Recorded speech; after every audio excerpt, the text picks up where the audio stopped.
Namaste and welcome to another lesson of learning the basics of Bharatanatyam with me. Today we are going to learn the three basic stances in Bharatanatyam and Indian classical dance. The first one is Samam, the second is Araimandi or the Mandala Sthana, the third one is Niraimandi or Murumandi. To begin with, let's understand Samam first. Samam is the simple straight position. Here, we keep our feet together, closely held together and not vaguely close together. Held together, touching each other and the knees are straight. Now, we're not just going to stand like this on stage, we are going to slightly slant forward. Notice that I am saying slant and not bend because we are not going to bend from the waist, rather we are going to slant directly from the ankles up. Okay, so here you will notice that the weight of your body tends to lean more on the toes side of your feet rather than the heel side of your feet. So that slight slanting forward with the feet held together and the knees straight is called as Samam. Okay, so this is the Samam position. We are going to place our hands in Ardha Chandra held behind the waist like this. Okay, so this position is Samam.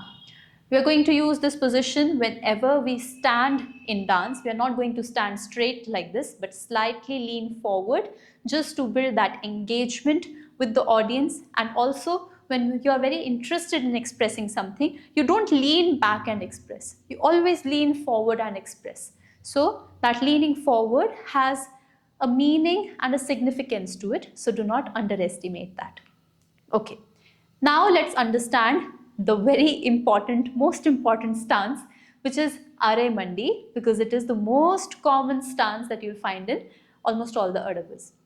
Now, Araimandi is the half sitting position and it's not a natural position for the body. Therefore, it is very important to be careful when you sit in Araimandi to make sure that you're not injuring yourself in the long run. To sit in Araimandi, we will first open our feet into a V position. Make sure that you're opening your feet together at once and not opening them one by one. Okay, so you open your feet together and from here we're going to bend our knees to sit as deep as is comfortable for you with the heels placed firmly on the floor. Do not sit too low and lift your heel. Place your heel firmly on the floor and sit. So, in this position where your knees and your toes point in the same direction and you're sitting straight with hands Ardha Chandra behind your waist, this is your Araimandi position. Okay, so this half sitting position is Araimandi. Now notice, Araimandi when you do, the most common mistake is pushing your hip backward than is needed. So this is a stance that will put unnecessary pressure on your waist and your lower back. So I want you to tuck your hip in, keep your back straight and then sit so that you're not putting unnecessary strain on your lower back. So do not sit like this, sit like this.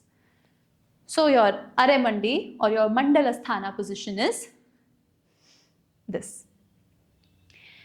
Now, we come to the third sthana, which is Niraimandi or Murumandi, both of which mean the full sitting position. So, from your Araimandi here, when you lift your toes to sit fully with more bending in the knees, this position is called as Niraimandi. Notice that I am not sitting entirely on my heel and my knees are not coming forward. I am lifting myself slightly higher than my heels and holding myself up here. This position is where you're engaging your thighs, your core and your calves all at once. Whereas this position is where you're putting all of the weight on your ankles and your toes and not utilizing your muscles. So you're using your bones here rather than your muscle, and here you're using your muscles as much as possible. So we'll always try and hold ourselves up here. Okay, so this position is called as Niraimandi. Again, you can place your hands in Ardha Chandra behind your waist. So this is the third sthana. So these are the three basic sthanas in Bharatanatyam. It's important to realize that though all of this is very, very basic stuff that you learn when you join a dance class, learning to activate and engage your muscles right from the sthanas itself is very important to execute more complex movements that will come up later, because we want to be able to utilize our muscles rather than relying on our bones to carry all the weight. Okay, so I would encourage you to correct yourself in front of a mirror, check your basic sthanas every time you practice, and work on your sthanas with mindfulness.